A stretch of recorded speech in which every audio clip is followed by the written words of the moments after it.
Hello दोस्तों, स्वागत है आपका मेरे एक और नए वीडियो और मिलाजाट वीडियो पर। दोस्तों, जैसा कि आपने देखा कि कल जो स्नैपी गर्ल सपना दीदी थी वो लाइव आई थी और लाइव आने के बाद उन्होंने कुछ ऐसी बातें कही जिनको सुनकर कई लोगों के तो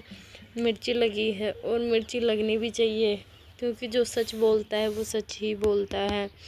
यहाँ तक कि जो सपना दीदी है वो लाइव में आकर खुलेआम बोल कर गई है सब कुछ,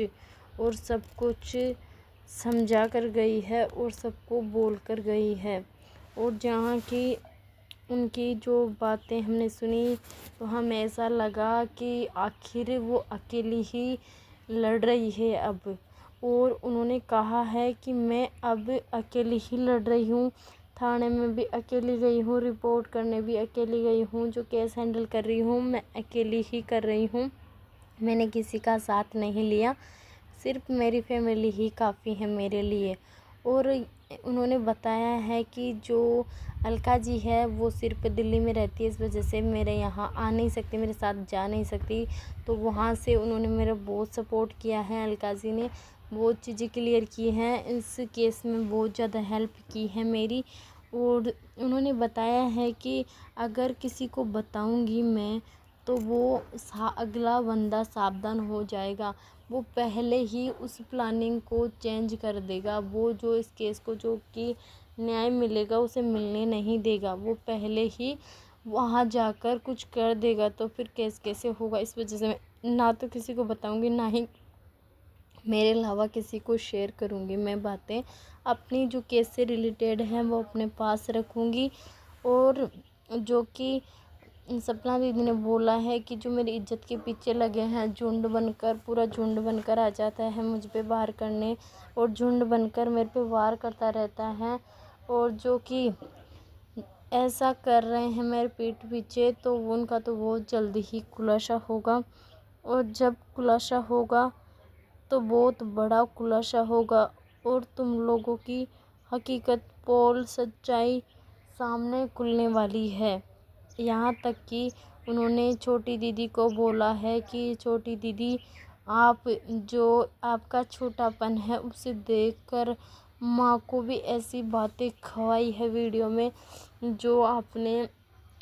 मैं सुनकर शर्मिंदा हो गई। आखिर माँ भी क्या क्या बोल रही थी, जो कि छोटी दीदी ने आपने बोला था माँ को ऐसा बोलने के लिए नहीं, वो कभी नहीं बोलती। छोटी दीदी से बोला है कि आप जब सती सावित्री मुझे बोल सकती हो तो वो छोटी बच्ची नहीं है, अब वो छोटी सी बड़ी हो गई है, कई साजिशें रचने लगी हैं, और कहीं जो उनसे उम्र में कितनी बड़ी हैं, उनकी मम्मी के समान हैं, तो उनको भी ताना देने लगी है छोटी दीदी। और जो पड़ोसी जी हैं उनके बारे में सपना जी ने कहा है कि पड़ोसी भैया, आप तो मेरे बारे में बहुत तो इतना गलत बोल रहे थे, मेरे खिलाफ़ खड़े होने के लिए आपको किसने बोला था, आप मेरे खिलाफ़ खड़े क्यों हो जाते हो, आखिर मेरे लगते क्या हो जो बार बार मेरे वीडियो बनाने आ जाते हो, बार बार जो खड़ा होकर मेरे खिलाफ़ बयान देते हो, सपना ये करती है वो करती है, सपना ऐसे रहती थी ऐसे चली गई, किसी ने नहीं भेजा उसे घर छोड़ने के लिए, किसी ने मजबूर नहीं किया, ये सारे वीडियो लेकर आप सामने क्यों आ जाते हो पड़ोसी राजा जी। और जब आपको इस मैटर में आपका कोई नामो निशान ही नहीं है तो आप बिना मतलब टांग अड़ाने क्यों आते हो। और जो कि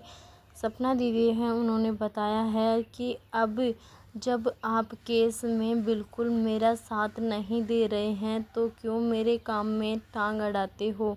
क्यों बीच बीच में मुझे जो कि प्रभोग करने की कोशिश करते हो, और मुझे प्रभोग करके क्या करोगे, आप मुझे मारकर आपको क्या मिलने वाला है।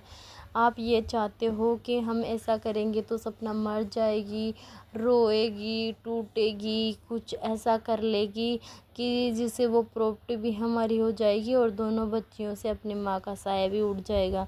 तो ऐसा मैं कुछ नहीं करने वाली हूँ, मैं बहुत स्ट्रांग हो गई हूँ, और तुम्हारी जो बातें तुम बोल रहे हो ना उनका बहुत अच्छी तरह से जवाब देने वाली हूँ। मैं पीछे अब हटने वाली नहीं हूँ, इतने दिनों से पीछे हट गई, उसकी वो मेरी गलती थी, इस वजह से मैं इतने दिनों तक पीछे हटती रही। अगर मैं पीछे नहीं हटती, उस दिन राजवीर जी की केस की लड़ाई बिल्कुल अच्छी तरह से लड़ती, तो आज ये दिन देखना नहीं पड़ता। इतने भागने, इतने कोर्टों के चक्कर लगाने, वकील करने, ऐसा कोई नहीं लगता। और जो कि सपना दीदी ने बताया है कि आप ऐसा मत कीजिए जो कि आपके खिलाफ कुछ करना पड़